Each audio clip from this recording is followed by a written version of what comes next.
12-inch line, which you would get more water out of, which is the main thing. The more fire, the more water you want to put onto it. And you would hook it up to either gate. You'd have the right fitting onto it. This is hooked up for the inch 3/4 would go onto this one. Now here you see the smaller fitting there, so that would be for the smaller hose. This one's hooked up for a Siamese stretch to a large high-rise building. We would supply the Siamese outside in front of the building. You would see we use a larger hose because you want more water going into that hose. So you use a 3.5-inch hose for that, and that would go onto that. Back here at the back of the rig is our hose bed.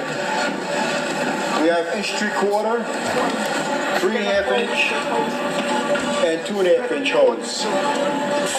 The inch 3/4, you would take your poles, pull it out, and go to the back of the rig and step back and wait for the other members of the team to pull off their lengths that they may need for the fire. Then they would proceed to the fire building. Then the chauffeur and myself would break the line and hook it up to the side of the pumper and proceed to give them water as much as they needed, hopefully. This here is what they call a roller. These, the members bring inside to the a high-rise building, which I would hook up to the Siamese with the 3.5-inch hose. This is used on the interior of that building because they can't bring this hose up 40 or 50 stories. So inside a high-rise building, there's outlets on each floor for them to hook up this hose. They'll bring in approximately 3 lengths to hook up on each individual floor, whatever they may need at that floor. The chauffeur also drives the truck. He's going to show us how to work all the controls. My job is to drive this to the scene of a fire and put water on the fire with this apparatus. Now in getting there, I would have to first naturally start up the vehicle and proceed. We would turn on all the lights, the emergency lights. They would all be going up on top and prepared to leave quarters. All the members would get on, we'd leave quarters with all the lights responding. In here we also have a public address system so that people know that we're coming or to get out of the way. We have an air horn, which makes a lot of noise. You've probably heard in the streets when you've seen fire engines go by. We have sirens that make many different types of noises. We have many lights that will flash on and off, so we are very colorful coming down the block. Now, there is an officer who normally sits on my right-hand side. He would be in control of the whole operation going to the fire. He takes charge of the lights, the air horn, all that stuff. Because my main concern is driving there and getting there safely as quickly as possible. You know, sometimes firefighters can spend hours just waiting around the firehouse. They're always ready to go, but they never quite know just exactly when somebody's going to call for help. It can be nice and quiet, and then suddenly, there's an emergency now. Somebody's calling for help, and the firefighters are jumping into action. Let's go.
Whenever an alarm comes in, the firefighters have to respond. The faster they get there, the more chance that nothing gets out of control. Sometimes firefighters have to go into tall buildings to try and find the smoke before it turns into a big fire. Other times it's just a false alarm or a very small fire. But every time there's a call or an alarm, they still have to leave the firehouse, just in case it's an emergency. For some calls, the fire's already started, and the firefighters have to work very hard and fast to put it out. Stay back, boys. Fighting a fire is very dangerous work, and everyone has to keep behind the trucks to stay safe. Wow, look at those firemen put out that fire. See those hoses spraying water?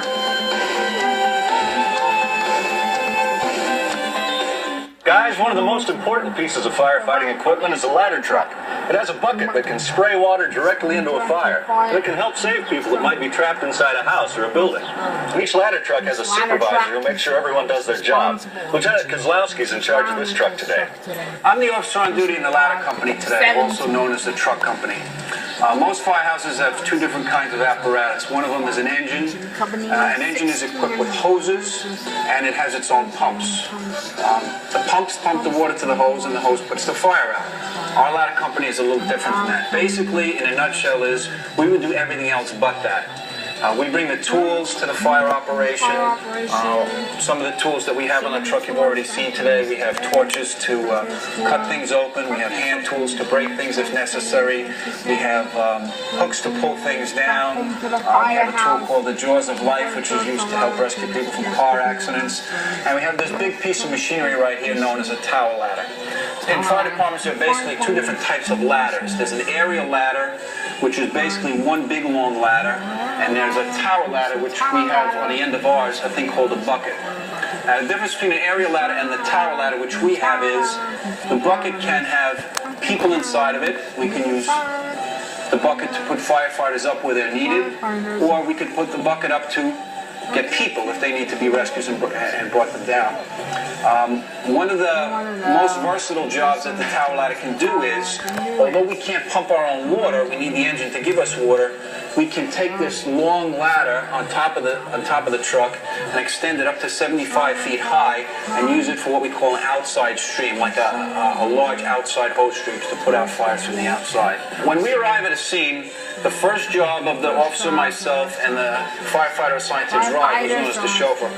Our initial job is to position the apparatus. Once the apparatus itself is in position, the firefighter, who's the chauffeur, assisted by one other member of the firefighter, usually the man assigned to the outside vent position, they will come around and on all four corners of the truck, two in the front and two in the very back, there are four stabilizers called jacks. The jacks actually come down out of their supports, go down, and actually contact the ground and push the ladder up somewhat, push the whole apparatus up off the ground. There are also two large, what they call outriggers, which are positioned right there, a thing that looks like a big foot. And when a switch is engaged, a hydraulic switch, that stabilizer will come down and also contact the ground and pick the ladder up off the ground. And the reason why it has to be done is the whole truck literally has to be off the ground by, a few inches to stabilize the whole apparatus so that you can use the bucket at an elevated height.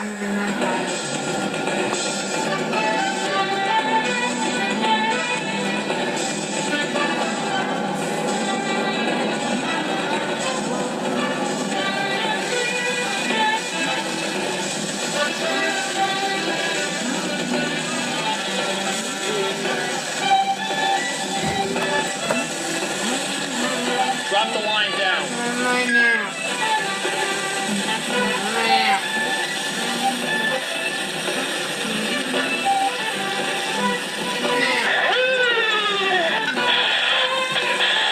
The primary job of a ladder company is to save life. The primary job of the engine company is to put the fire out, and our primary function is to save life. So either by firefighters on foot going in the building, up the stairs, and going to where the person is and rescuing them that way, or by raising the ladder or the bucket, depending on the apparatus that's there, getting the ladder right to their position from the outside and removing them and bringing them down to safety. Hopefully they feel pretty good about us arriving because we can rescue them and get them to a position of safety. I thought firefighters only put out fires. You mean they do other things too? Sure, firefighters can help people trapped in cars or anybody who needs emergency first aid. Sometimes there are accidents, and firefighters are the first to arrive on the scene. Cities use their fire departments for many different jobs. Some of those tools we saw are used to help in emergencies that aren't fires. The lieutenant was just out on a call for a car accident. Let's talk to him about it. Okay, in this instance, we got an alarm for a car accident at Park Avenue South and 26th Street. The additional information on this alarm, they said there was possible smoke with the accident. So right now, just from that information, we're thinking we could have a car fire, we could have people trapped in a car. They dispatched two companies to this. There's a truck and an engine. Both Ladder 7 and myself from an engine company 16, we responded to the accident. At the arrival on the scene, police department was already there. There was indeed a car accident, 2 cars involved. Minor injury to one person we found at the scene. It turned out there was no smoke in this instant. It was just coolant, antifreeze, so it was more or less overheating. There was no fuel leak at the scene, which is one of the things that we're going to be concerned about. If there's a fuel leak, even if there's no fire, we've got to be concerned about a fuel leak because you got a hot exhaust system at the time that you could have a fire occurring at that point. Look, firefighter Bob, there's Spot, the fire dog. What does he do around the firehouse? Well, Spot's a Dalmatian. Many firehouses keep Dalmatians as pets, and each dog has a person who's specially responsible for his care and training. We call that person the dog's keeper. Come on, Spot. Come here. Come on. Come on. Come on, boy. Good boy, come on. Come on. Just sit. Sit, doggy. Sit. First you have to sit. Yes. Good dog. Good dog. That's your treat. Lay down. For another treat. Lay down for another treat. It's so quiet. Did all the firefighters go home?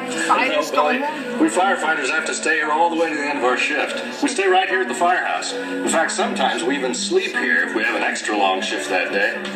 If there's time between calls, sometimes firefighters cook up big meals, and they really enjoy the time they spend together. But everyone has to do their share and help clean up. Firehouses are always very clean.